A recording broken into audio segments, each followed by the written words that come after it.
ಶ್ರೋತೃಗಳೇ, ಈಗ ನಮ್ಮ ಜೊತೆ ಇದ್ದಾರೆ ದಕ್ಷಿಣ ಕನ್ನಡ ಜಿಲ್ಲೆಯ ತೋಟಗಾರಿಕಾ ಇಲಾಖೆಯ ಹಿರಿಯ ಸಹಾಯಕ ತೋಟಗಾರಿಕಾ ನಿರ್ದೇಶಕರಾದಂತಹ ಕೆ ಪ್ರವೀಣ್ ಅವರು. ಮುಖ್ಯವಾಗಿ ಹೊಸ ಹೊಸ ಹಣ್ಣುಗಳ ಬೆಳೆಯ ಬಗ್ಗೆ, ಅದರಲ್ಲೂ ಕೂಡ ಡ್ರ್ಯಾಗನ್ ಫ್ರೂಟ್ ಅನ್ನುವಂತಹ ಹಣ್ಣನ್ನು ಇತ್ತೀಚೆಗೆ ನಾವು ಬೆಳೆಸ್ತಾ ಇದ್ದೇವೆ, ಅದರ ಒಟ್ಟಾರೆಯಾಗಿ ನಿರ್ವಹಣೆಯ ಬಗ್ಗೆ ಅವರನ್ನು ಕೇಳಿ ತಿಳಿಯೋಣ. ನಮಸ್ಕಾರ ಪ್ರವೀಣ್ ಅವರೇ. ನಮಸ್ಕಾರ ಸರ್, ಈಗ ನಮ್ಮಲ್ಲಿ ಹಣ್ಣುಗಳ ಬೆಳೆಯನ್ನು ಕೂಡ ಸುಮಾರು ಬೆಳೆಸ್ತಾ ಇದ್ದಾರೆ, ಹೊಸ ಹೊಸ ಹಣ್ಣುಗಳನ್ನೆಲ್ಲ ಬೆಳೆಸ್ತಾ ಇದ್ದಾರೆ. ಸಾಮಾನ್ಯವಾಗಿ ನಮ್ಮ ಕರಾವಳಿಯ ಪರಿಸರ, ದಕ್ಷಿಣ ಕನ್ನಡ, ಉಡುಪಿ, ಕಾಸರಗೋಡಿಗೆ ಯಾವ ಹಣ್ಣುಗಳೆಲ್ಲ ಇಲ್ಲಿ ಬೆಳೆಸ್ತಾರೆ ಸರ್, ಬೆಳೆಸಬಹುದು? ಸಾಂಪ್ರದಾಯಿಕವಾಗಿ ನಾವು ನಮ್ಮ ಪ್ರದೇಶವನ್ನು ನಾವು ಅವಲೋಕನ ಮಾಡಿದಾಗ ನಮಗೆ ಇಲ್ಲಿ ಬಾಳೆ, ಮಾವು, ಹಲಸು ಇತ್ಯಾದಿ ಹಣ್ಣುಗಳ ಬೆಳೆಗಳನ್ನು ಬೆಳೆಸುವಂಥದ್ದು ಇದೆ. ಅದೇ ರೀತಿ ಸಣ್ಣ ಮೈನರ್ ಫ್ರೂಟ್ನಲ್ಲಿ ನಾವು ಈವನ್ ಕೊಕ್ಕಮ್ ಅಥವಾ ನಾವು ಏನು ಪುನರ್ಪುಳಿ ಅಂತ ಹೇಳ್ತೇವೆ, ಇಂಥದ್ದೆಲ್ಲ ಇದೆ. ಆದರೆ ಇತ್ತೀಚಿನ ದಿನಗಳಲ್ಲಿ ಕೆಲವು ಮಲೇಷಿಯನ್ ಮೂಲಗಳ ಹಣ್ಣುಗಳು, ಆಮೇಲೆ ಮೆಕ್ಸಿಕೋನ್ ಮೂಲದ ಹಣ್ಣುಗಳು ನಮ್ಮಲ್ಲಿ ಇವತ್ತು ಜನಪ್ರಿಯತೆಯನ್ನು ಪಡ್ಕೊಳ್ಳುವಂಥ ಹಂತದಲ್ಲಿ ನಮ್ಮ ಈ ಭಾಗದಲ್ಲಿ ಅಂತಹ ಬೆಳೆಗಳನ್ನು ಬೆಳೀಲಿಕ್ಕೆ ಸಾಧ್ಯವಿರುವಂಥದ್ದು ಯಾವುದನ್ನು ಅಂತೇಳಿ ನಾವು ನೋಡಿದಾಗ ಈಗ ರಾಂಬುಟಾನ್, ಮ್ಯಾಂಗೋಸ್ಟೀನ್, ಡ್ರ್ಯಾಗನ್ ಫ್ರೂಟು ಈ ಬೆಳೆಗಳು ಇವತ್ತು ನಮ್ಮಲ್ಲಿ ಜನಪ್ರಿಯತೆಯನ್ನು ಕೂಡ ಪಡ್ಕೊಳ್ತಾ ಇದೆ. ಕೃಷಿಕರು ಆಸಕ್ತಿಯಿಂದ ಬೆಳೆಯುವಂಥ ಒಂದು ಹಂತವನ್ನು ಕೂಡ ಇವತ್ತು ನಾವು ಪ್ರವೇಶ ಮಾಡ್ತಾ ಇದ್ದೇವೆ. ಈಗ ಈ ಹೊಸ ಹೊಸ ಬೆಳೆಗಳಿಗೆ ನಾವು ಯೋಚನೆ ಮಾಡಿದರೆ, ಹಿಂದೆ ಇವುಗಳನ್ನೆಲ್ಲ ಬೇರೆ ದೇಶಗಳಿಂದ ತರಿಸಿ ಮಾರ್ತಾ ಇದ್ದಂತಹ ಬೆಳೆಗಳು, ಅದೇ ರೀತಿಯ ಒಂದು ರಸ ಸ್ವಾದಗಳು ಇದರಲ್ಲಿ ಬೆಳೆಸಿದರೆ ಬರಬಹುದು ಅಂತ ಅನಿಸುವಂಥದ್ದು ಇದೆಯಾ? ಖಂಡಿತ. ಯಾಕೆ ಅಂತ ಹೇಳಿದರೆ, ಯಾವ ಪ್ರದೇಶದಲ್ಲಿ ಅದು ಬೆಳೆಯಲಾಗ್ತಿತ್ತೋ ಅದೇ ಪ್ರದೇಶದ ರೀತಿಯಂಥ ಹವಾಗುಣ ಇತ್ಯಾದಿ ಇಲ್ಲಿಯೂ ಲಭ್ಯವಿದ್ದಾಗ ಖಂಡಿತವಾಗಿ ಅದರಲ್ಲಿ ಸಾಮಾನ್ಯವಾಗಿ ಅಂದರೆ 100ಕ್ಕೆ 99 ಭಾಗದಷ್ಟು ಒಂದೇ ರೀತಿಯ ಗುಣಲಕ್ಷಣಗಳು, ಆ ಹಣ್ಣಿನ ಗುಣಲಕ್ಷಣಗಳು, ಗುಣಧರ್ಮಗಳು ಕಂಡುಬರ್ತವೆ. ಕೆಲವೊಂದು ಸಂದರ್ಭದಲ್ಲಿ, ಉದಾಹರಣೆಗೆ ಈಗ ಮಾವಿನಲ್ಲಿ, ರತ್ನಗಿರಿ ಪ್ರದೇಶದಲ್ಲಿ ಬೆಳೆಯುವಂಥ ಮಾವಿಗೆ ತನ್ನದೇ ಆದಂತಹ ಒಂದು ಗುಣ ಪ್ರತ್ಯೇಕವಿದೆ. ಅದನ್ನು ರತ್ನಗಿರಿ ಆಪೂಸು ಅಂತಲೇ ನಾವು ಕರೀತೇವೆ. ಆ ರೀತಿಯದ್ದು ಕೆಲವು ಎಕೋ ಟೈಪ್ಗಳು, ಸಣ್ಣ ಮಟ್ಟಿನ ವೇರಿಯೇಷನ್ಗಳು ಖಂಡಿತ ಕಂಡುಬರುವಂಥ ಸಾಧ್ಯತೆಗಳು ಇದೆ. ಹಾಗಿದ್ರೆ ಈಗ ಇಲ್ಲಿ ಮುಖ್ಯವಾಗಿ ಬೇರೆ ದೇಶದ ಯಾವ ಹಣ್ಣುಗಳನ್ನೆಲ್ಲ ಬೆಳೆಸಬಹುದು? ಈಗ ಅದೇ ನಾನು ಈಗಾಗಲೇ ಹೇಳಿದಾಗೆ, ಈಗ ಮಲೇಷಿಯನ್ ಮೂಲದ ರಾಂಬುಟಾನ್, ಮ್ಯಾಂಗೋಸ್ಟಿನ್ ಇತ್ಯಾದಿ ಹಣ್ಣುಗಳನ್ನು ಬೆಳೀತಾ ಇದ್ದಾರೆ. ಅದೇ ರೀತಿ ಈಗ ನಾವು ಮೆಕ್ಸಿಕೋ ಮೂಲದ ಡ್ರ್ಯಾಗನ್ ಫ್ರೂಟನ್ನು ಕೂಡ ನಾವು ಯಶಸ್ವಿಯಾಗಿ ನಮ್ಮ ದಕ್ಷಿಣ ಕನ್ನಡದ ಭಾಗದಲ್ಲಿ ಬೆಳೀತಾ ಇರುವುದನ್ನು ಕೂಡ ನಾವು ಕಾಣ್ತಾ ಇದ್ದೇವೆ. ಈಗ ಡ್ರ್ಯಾಗನ್ ಫ್ರೂಟ್ ಬಗ್ಗೆ ಸ್ವಲ್ಪ ಮಟ್ಟಿಗೆ ಎಲ್ಲರಿಗೂ ಪರಿಚಯ ಇದೆ, ಆದರೂ ಕೂಡ ಈ ಡ್ರ್ಯಾಗನ್ ಫ್ರೂಟ್ ಅನ್ನುವಂಥದ್ದು ಯಾವ ಥರದ ಹಣ್ಣು ಸರ್? ನಿಜವಾಗಿ ಹೇಳಬೇಕು ಅಂತಂದರೆ, ಇದು ಡ್ರ್ಯಾಗನ್ ಫ್ರೂಟ್ ಹೇಳುವಂಥದ್ದು ಒಂದು ಕ್ಯಾಕ್ಟಸ್ ಜಾತಿಗೆ ಸೇರಿದಂತಹ ಗಿಡ. ಅದರ ರಚನೆಯನ್ನು ನೋಡಿದಾಗ ನಾವು ಖಂಡಿತ ಅನ್ಸುತ್ತೆ ಪಾಪಸ್ ಕಳ್ಳಿಂದ ನಾವೇನು ಹಿಂದೆ ಹೇಳ್ತಾ ಇದ್ದೇವೆ ಅದೇ ರೀತಿಯ ಗುಣಧರ್ಮಗಳನ್ನು ಹೊಂದಿರುವಂಥ ಗಿಡ. ಇದನ್ನು ನಿಜವಾಗಿ ಆದರೆ ಹೈಲೋಸಿರಸ್ ಅಂಡೇಟಸ್ ಅಂತ ಹೇಳುವಂಥ ಒಂದು ಸಸ್ಯಶಾಸ್ತ್ರೀಯ ನಾಮ ಇದೆ ಅದಕ್ಕೆ. ಅದು ಕ್ಯಾಕ್ಟೇಸಿ ಫ್ಯಾಮಿಲಿಗೆ ಸೇರಿದಂಥ ಒಂದು ಗಿಡ. ಇದನ್ನು ಡ್ರ್ಯಾಗನ್ ಫ್ರೂಟ್ ಅಂತ ಹೇಳ್ತಾರೆ, ಪಿಟಾಯ ಅಂತ ಹೇಳ್ತಾರೆ, ಪತಾಯ ಅಂತ ಹೇಳುವಂಥದ್ದು ಬೇರೆ ಬೇರೆ ಉಪನಾಮಗಳಲ್ಲಿ ಅದನ್ನು ಬೇರೆ ಬೇರೆ ದೇಶಗಳಲ್ಲಿ ಕರೀತಾ ಇದ್ದಾರೆ. ಇದನ್ನು ನಿಜವಾಗಿ ಆದರೆ ಮೆಕ್ಸಿಕೋ ಮತ್ತು ಮಧ್ಯ ಅಮೇರಿಕಾ ಅಂದರೆ ಗ್ವಾಟೆಮಾಲಾ, ಈಕ್ವೆಡಾರ್, ಇದರ ಈ ಪ್ಯಾಸಿಫಿಕ್ ಏನು ಕರಾವಳಿ ಪ್ರದೇಶಗಳಿದೆ ಅಲ್ಲಿ ಇದು ಮೂಲತಃ ಬೆಳೆದಿರುವಂಥದ್ದು. ಆದರೆ ಇವತ್ತು ಪ್ರಪಂಚದಾದ್ಯಂತ ಎಲ್ಲ ಉಷ್ಣವಲಯದ ಒಂದು ಪ್ರದೇಶದಲ್ಲಿ ಮತ್ತು ಸಮಶೀತೋಷ್ಣ ವಲಯದಲ್ಲಿ, ಕೆಲವು ಸಮಶೀತೋಷ್ಣ ವಲಯದಲ್ಲಿ ಕೂಡ ಇದನ್ನು ಯಶಸ್ವಿಯಾಗಿ ಬೆಳೆಯುತ್ತಾ ಇದ್ದಾರೆ ಕೂಡ ಇದನ್ನು. ಈಗ ನಮ್ಮ ದಕ್ಷಿಣ ಕನ್ನಡ ಅಥವಾ ಕರಾವಳಿಯ ಭಾಗಕ್ಕೆ ನಾವು ಯೋಚನೆ ಮಾಡಿದರೆ ಇದರಲ್ಲಿ ಬೆಳೆಸಬಹುದಾದಂತಹ ತಳಿಗಳೇನಾದರೂ ಇದ್ದಾವೋ? ಆ ತಳಿಗಳ ವಿಶೇಷತೆಗಳೇನು? ಖಂಡಿತ. ಇದರಲ್ಲಿ ಈಗ ನಾವು ಅದಕ್ಕಿಂತ ಮುಖ್ಯವಾಗಿ ಈ ಹಣ್ಣನ್ನು ಯಾಕೆ ಬೆಳಿಬೇಕು ಹೇಳುವಂಥದ್ದನ್ನು ಕೂಡ ನಾವು ನೋಡಬೇಕಾಗ್ತದೆ. ಯಾಕೆಂತ ಹೇಳಿದ್ರೆ, ಈ ಹಣ್ಣಿನ ಒಂದು ಗುಣಧರ್ಮದ ಲಕ್ಷಣವನ್ನು ನಾವು ನೋಡಿದಾಗ ಇದರಲ್ಲಿ ಅತಿ ಹೆಚ್ಚಿನ ನಾರಿನಾಂಶ ಇದೆ, ಹಾಗೆ ನಮ್ಮಲ್ಲಿ ಕ್ಯಾಲೋರಿ ಅಂಶ ತುಂಬ ಕಡಿಮೆ ಇದೆ. ನಾವು ಹಣ್ಣನ್ನು ತಿನ್ನುವಾಗ ಕೂಡ ಅದನ್ನು ಫೀಲ್ ಆಗ್ತದೆ, ಏನು ಸ್ವೀಟ್ ಬಹಳ ಸ್ವೀಟ್ ಆಗಿರುವುದಿಲ್ಲ, ಒಂಥರ ರಫ್ ಥರ ಇರ್ತದೆ. ಆದರೆ ಒಳ್ಳೆಯ ನಾರಿನಾಂಶ ಇದೆ, ವೈಟಮಿನ್ಗಳಿದೆ, ಆಮೇಲೆ ಐರನ್ ಅಂಶಗಳು ಇತ್ಯಾದಿಗಳು ಇರುವಂಥದ್ದು, ಮತ್ತು ಆ್ಯಂಟಾಕ್ಸಿಡೆಂಟ್ಸ್ ಇರುವಂಥದ್ದು. ಯಾಕೆ ಅಂತ ಹೇಳಿದ್ರೆ, ನಮ್ಮ ಇವತ್ತು ಮನುಷ್ಯನ ಆರೋಗ್ಯದ ದೃಷ್ಟಿಗೆ ಬಂದಾಗ ಡಯಾಬಿಟಿಕ್ ಪೇಷಂಟ್ಗಳಿಗೆ ಹೆಚ್ಚಿನ ಒಂದು ಪ್ರಯೋಜನವನ್ನು ಈ ಹಣ್ಣು ಕೊಡ್ತದೆ. ಯಾಕೆಂತ ಹೇಳಿದ್ರೆ ಲೋ ಕ್ಯಾಲೋರಿ ಅನ್ನು ಹೊಂದಿರುವಂಥದ್ದು. ಅದೇ ರೀತಿ ಹೆಚ್ಚಿನ ನಾರಿನಾಂಶ ಇರುವ ಕಾರಣ ನಮ್ಮ ದೇಹದ ಚಯಾಪಚಯ ಕ್ರಿಯೆಗಳು ಚೆನ್ನಾಗಿ ಆಗ್ತದೆ.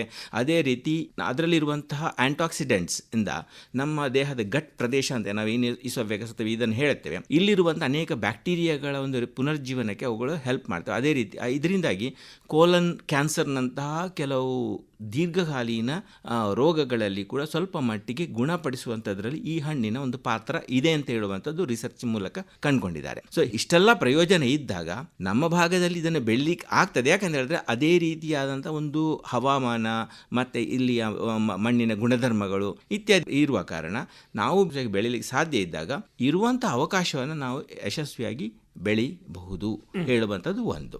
ಎರಡನೇದಾಗಿ, ಇದು ನಾನು ಆಗಲೇ ಹೇಳಿದಾಗೆ ಕ್ಯಾಕ್ಟಸ್ ಜಾತಿಗೆ ಸೇರಿದ ಕಾರಣ ಅತಿ ಕಡಿಮೆ ನೀರು ಇರುವಂಥ ಒಂದು ಪ್ರದೇಶದಲ್ಲಿ ಕೂಡ ಇದನ್ನು ಯಶಸ್ವಿಯಾಗಿ ಬೆಳಿಬೋದು.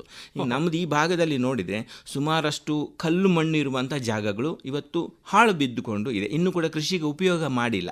ನಾವು ಇಲ್ಲಿ ಮೂಡಬಿದ್ರೆಯಲ್ಲಿ ಒಬ್ಬರು ಕೃಷಿಕರು ಕಲ್ಲು ಕೋರೆ ತೆಗೆದಂಥ ಜಾಗದಲ್ಲಿ ಅದನ್ನು ಯಶಸ್ವಿಯಾಗಿ ಬೆಳೆಯುವಂಥದ್ದನ್ನು ಕೂಡ ನಾವು ನೋಡ್ತಾ ಇದ್ದೇವೆ.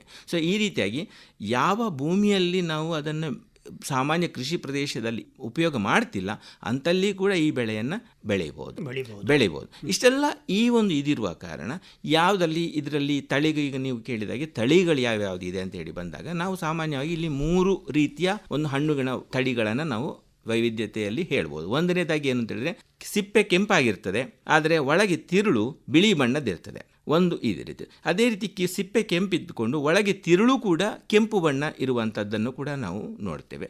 ಮೂರನೇದಾಗಿ ಸಿಪ್ಪೆ ಹಳದಿ ಇದ್ದುಕೊಂಡು ತಿರುಳು ಬಿಳಿ ಬಣ್ಣದ್ದು ಇರುವಂಥದ್ದು ಕೂಡ ಇದರಲ್ಲಿ ಇದೆ. ಆದರೆ ನ್ಯೂಟ್ರಿಟಿವ್ ವ್ಯಾಲ್ಯೂ ಇದರಲ್ಲಿ 3ರಲ್ಲಿ ಕೂಡ ಬಹಳ ವ್ಯತ್ಯಾಸಗಳೇನಿಲ್ಲ. ಆದರೆ ಆ ತಳಿ, ಅವುಗಳ ಲುಕ್ ಮತ್ತು ಅವುಗಳ ಒಂದು ಪರಿಮಳ ಮತ್ತು ಇವುಗಳ ಇದರಲ್ಲಿ ಸಾಮಾನ್ಯವಾಗಿ ಕೆಂಪು ತಿರುಳಿಗೆ ಹೆಚ್ಚು ಒಂದು ಡಿಮ್ಯಾಂಡ್ ಇದೆ. ಆದರೆ ಹೆಚ್ಚು ಚಾಲ್ತಿಯಲ್ಲಿರುವಂಥದ್ದು ಏನು ಅಂತ ಹೇಳಿದ್ರೆ ಕೆಂಪು ಸಿಪ್ಪೆಯನ್ನು ಹೊಂದಿರುವಂಥ ಬಿಳಿ ತಿರುಳಿರುವಂಥ ಒಂದು ಹಣ್ಣು. ಈ 3 ಕೂಡ ತಳಿಗಳನ್ನು ಕೂಡ ನಮ್ಮ ಈ ದಕ್ಷಿಣ ಕನ್ನಡದ ಹವಾಮಾನದಲ್ಲಿ ಬೆಳೆಸಬಹುದು. ಆದರೆ ಹಳದಿ ಸಿಪ್ಪೆಯನ್ನು ಹೊಂದಿರುವಂತಹ ತಳಿ ವಿಶೇಷವಾಗಿ ನಮ್ಮಲ್ಲಿ ಇನ್ನೂ ಹೆಚ್ಚು ಪ್ರಚಲಿತದಲ್ಲಿ ಇಲ್ಲ. ಈಗ ನಾವು ನೋಡ್ತಿರುವಂಥದ್ದು ಎಲ್ಲವೂ ಕೂಡ ಕೆಂಪು ಸಿಪ್ಪೆಯನ್ನು ಹೊಂದಿರುವಂತಹ ತಳಿಗಳು, ಎರಡೂ ಕೂಡ, ಒಂದು ಬಿಳಿ ತಿರುಳು ಒಂದು ಕೆಂಪು ತಿರುಳು ಇರುವಂತಹ ಒಂದು ಇವುಗಳು. ನೀವು ಹೇಳಿದ್ರಿ ಇದರಲ್ಲಿ ಹೆಚ್ಚು ನ್ಯೂಟ್ರಿಯೆಂಟ್ಸ್ ಅಥವಾ ಪೋಷಕಾಂಶಗಳಲ್ಲಿ ಅದರ ಒಳಗಿರುವಂಥದ್ರಲ್ಲಿ ಏನು ದೊಡ್ಡ ವ್ಯತ್ಯಾಸ ಇಲ್ಲ ಅಂತೆ. ಆದರೆ ಅದರೊಳಗಿನ ಅದರ ರುಚಿ ಮತ್ತು ಇದರಲ್ಲಿ ಏನಾದರೂ ಕೂಡ ಅಂದರೆ ಇಲ್ಲ, ಕೆಲವೊಮ್ಮೆ ಇಲ್ಲಿ ಅಂತ ಹೇಳಿದ್ರೆ ನಾವು ಕನ್ಸ್ಯೂಮರ್ ಪ್ರಿಫರೆನ್ಸ್ ಅಂತೇಳಿ ನಾವು ಹೇಳ್ತೇವೆ. ಈಗ ಕಲ್ಲಂಗಡಿಯಲ್ಲಿ ನಾರ್ಮಲಿ ಆಗಿ ನಮಗೆ ಗೊತ್ತಿರುವಂಥದ್ದು ಕೆಂಪು ತಿರುಳಿರುವಂಥದ್ದು, ಈಗ ಹಳದಿ ತಿರುಳಿರುವಂಥ ಕಲ್ಲಂಗಡಿ ಬರ್ತಾ ಇದೆ. ಸೊ ಹಾಗಿರುವಾಗ ಕನ್ಸ್ಯೂಮರ್ ನಾವು ಯಾವಾಗಲೂ ಏನು ಅಂತ ಹೇಳಿದ್ರೆ ಹೊಸತೊಂದು ಇದಕ್ಕೆ ನಾವು ಹೋಗ್ತೇವೆ, ಹೆಚ್ಚು ಆಸಕ್ತಿದಾಯಕವಾಗಿರ್ತೇವೆ, ಅದನ್ನು ಕೂಡ. ಇದನ್ನು ನಾವು ಕಮರ್ಷಿಯಲ್ ಆಗಿ ಒಬ್ಬ ಕೃಷಿಕನ ದೃಷ್ಟಿಯಲ್ಲಿ ನೋಡಿದಾಗ ಅವನಿಗೆ ಆದಾಯ ಹೆಚ್ಚು ಸಿಗ್ತದೆ ಅಂತೇಳಿ ಆದರೆ ಖಂಡಿತ ಅವನಂತಹ ಇದಕ್ಕೆ ಹೋಗ್ಬೋದು ಹೇಳುವ. ಸರಿ, ಈಗ ಹೇಗೆ ಇದನ್ನು ಬೆಳೆಸುವಂತಹ ವಿಧಾನ? ಇಲ್ಲಿ ಈ ಬೆಳೆಯಲ್ಲಿ ಇದು ಉಷ್ಣವಲಯದ ಬೆಳೆ ಆಗಿದೆ ಕಾರಣ ನಮ್ಮ ಭಾಗದಲ್ಲಿ ಸರಳವಾಗಿ ಬೆಳೀಲಿಕ್ಕೆ ಸಾಧ್ಯ ಇರುವಂಥದ್ದು.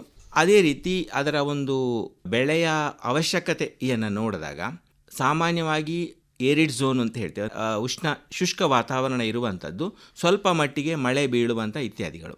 ತೀರಾ ಜಾಸ್ತಿ ಮಳೆ ಬೀಳುವಂಥ ಪ್ರದೇಶ ಸ್ವಲ್ಪ ಮಟ್ಟಿಗೆ ರಿಸ್ಕಿ ಅಂತ ಹೇಳುವಂಥದ್ದು ಕೂಡ ಇದೆ. ಆದರೆ ಇಲ್ಲಿ ನಮ್ಮ ದಕ್ಷಿಣ ಕನ್ನಡ ಜಿಲ್ಲೆಯಲ್ಲಿ ಇಷ್ಟು ಮಳೆ ಬೀಳುವಂಥ ಪ್ರದೇಶದಲ್ಲಿ ಕೂಡ ನಾವು ಯಶಸ್ವಿಯಾಗಿ ಬೆಳೆಯುವಂಥ ಮಾರ್ಗವನ್ನು ಅಲ್ಲಿಗೆ ಕಂಡುಕೊಂಡಿದ್ದೇವೆ.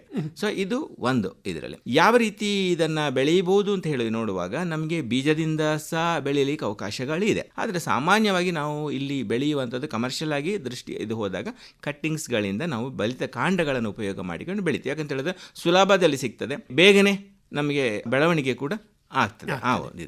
ಇದರಲ್ಲಿ ನರ್ಸರಿಯಿಂದ ತಂದು ಇದರಲ್ಲಿ ಹೈಬ್ರಿಡ್ ಏನಾದರೂ ಕೂಡ ಆ ಥರದ್ದೇನಾದರೂ ಉಂಟಾ? ಇಲ್ಲ, ಸದ್ಯದ ಮಟ್ಟಿಗೆ ಅಂತಹದ ವ್ಯವಸ್ಥೆ ಇಲ್ಲ ಅದರಲ್ಲಿ. ಬಟ್ ಈಗ ತಾತ್ಕಾಲಿಕವಾಗಿ ಅದೇ ಹೇಳಿದಲ್ಲ, ತಿರುಳಿನ ಒಂದು ಬಣ್ಣದ ಇದರಲ್ಲಿ ಅವುಗಳು ವೇರಿಯೇಷನ್ಗಳು ಇದೆ. ಸೊ ಕೆಂಪು ತಿರುಳಿದಕ್ಕೆ ಸ್ವಲ್ಪ ರೇಟ್ ಜಾಸ್ತಿ, ಬಿಳಿ ತಿರುಳಿದಕ್ಕೆ ಸ್ವಲ್ಪ ರೇಟ್, ಗಿಡಗಳಿಗೆ ರೇಟ್ ಕಮ್ಮಿ ಹೇಳುವಂಥದ್ದು ಇದೆ. ಹಳದಿ ಸಿಪ್ಪೆದಕ್ಕೆ ಖಂಡಿತ ಸ್ವಲ್ಪ ಮಟ್ಟಿಗೆ ಈಗ ಹೊಸದಾಗಿರುವ ಕಾರಣ ಸ್ವಲ್ಪ ಮಟ್ಟಿನ ಹೆಚ್ಚಿನ ಒಂದು ದರವು ಕೂಡ ನಿಗದಿ ಆಗಿರುವಂಥದ್ದು ಇದೆ. ಈಗ ಇದಕ್ಕೆ ಮಣ್ಣಿನ ಬಗ್ಗೆ ಬರುವುದಿದ್ರೆ ನೀವು ಹೇಳಿದ್ರೆ ದಕ್ಷಿಣ ಕನ್ನಡದ ಹೆಚ್ಚಿನ ಕಡೆ ಬೆಳೆಸಬಹುದು ಅಂತ ಹೇಳಿ. ಹಾಗಿದ್ರೆ ಮಣ್ಣು ಕೂಡ ನಮ್ಮ ದಕ್ಷಿಣ ಕನ್ನಡದಲ್ಲಿ ಸ್ವಲ್ಪ ವ್ಯತ್ಯಾಸ ಇರುವಂತಹ ಜಾಗಗಳು ಇದ್ದಾವೆ.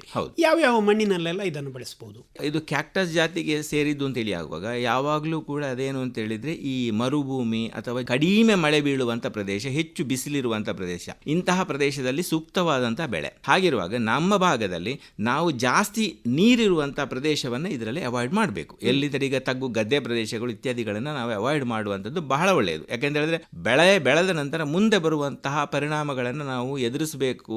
ಆ ಸಂದರ್ಭಕ್ಕೆ ಅನಾವಶ್ಯಕ ವೆಚ್ಚಗಳನ್ನು ಕಡಿಮೆ ಮಾಡಬೇಕು. ಈ ದೃಷ್ಟಿಯಲ್ಲಿ ನಮಗೆ ಹೇಗೆ ಅಂತ ಹೇಳಿದ್ರೆ ಗುಡ್ಡೆ ಪ್ರದೇಶದಲ್ಲಿ ಕೆಂಪು ಒಂಥರ ಮಣ್ಣು, ಕಲ್ಲು ಮಣ್ಣು ಟೈಪಿನ ಇರುವಂಥ ಜಾಗಗಳನ್ನು ನಾನು ಆಗಲೇ ಹೇಳಿದೆ, ಇದು ಅನುಪಯುಕ್ತವಾಗಿ ಬೇರೆ ಕೃಷಿಗೂ ಬಳಕೆ ಆಗದಿರುವಂಥ ಜಾಗವನ್ನು ಇದರಲ್ಲಿ ಸದುಪಯೋಗ ಮಾಡ್ಕೊಳ್ಬೋದು. ಅಂಥ ಜಾಗಗಳನ್ನು ನಾವು ಆಯ್ಕೆ ಮಾಡುವಂಥದ್ದು ಬಹಳ ಸೂಕ್ತ. ಆ ರೀತಿಯಾದಂಥ ಮಣ್ಣನ್ನು ನಾವು ಆಯ್ಕೆ ಮಾಡಿಕೊಳ್ಳುವಂಥದ್ದು ಬಹಳ ಒಳ್ಳೆಯದು.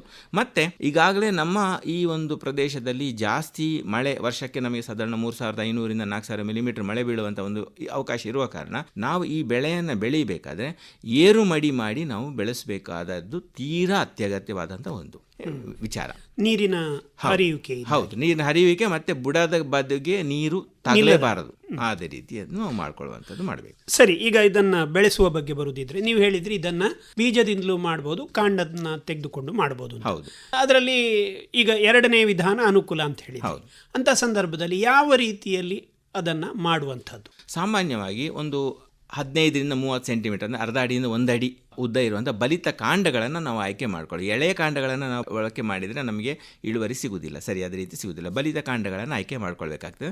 ಆ ಬಲಿತ ಕಾಂಡಗಳನ್ನು ನಾವು ಕಟ್ ಮಾಡಿಕೊಂಡು ಅದನ್ನೊಂದು ಪ್ಲಾಸ್ಟಿಕ್ ಬ್ಯಾಗ್ನಲ್ಲಿ ಮಣ್ಣು, ಮರಳು, ಗೊಬ್ಬರ ಸಹಿತ 1:1:1 ಪ್ರಮಾಣದಲ್ಲಿ ನಾವು ಅದನ್ನು ಮಿಕ್ಸ್ ಮಾಡಿ ಈ ಕಾಂಡಗಳನ್ನು ಅದರಲ್ಲಿ ಹಾಕಿ ಬೇರು ಬರಿಸುವಂಥ ಕ್ರಿಯೆಗೆ ನಾವು ಇದು ಮಾಡಿದರೆ ಸಾಧಾರಣ ಒಂದು 30-40 ದಿನದೊಳಗಡೆ ನಮಗೆ ಬೇರು ಬಂದು ಅದು ಮೇನ್ ಪ್ಲ್ಯಾಂಟ್ ಇದಕ್ಕೆ ನಮಗೆ ಪ್ಲ್ಯಾಂಟಿಂಗ್ ಮಾಡಲಿಕ್ಕೆ ಆಗುವಂಥ ಪರಿಸ್ಥಿತಿ ಇದೆ. ಇದರಲ್ಲಿ ಇದೆ.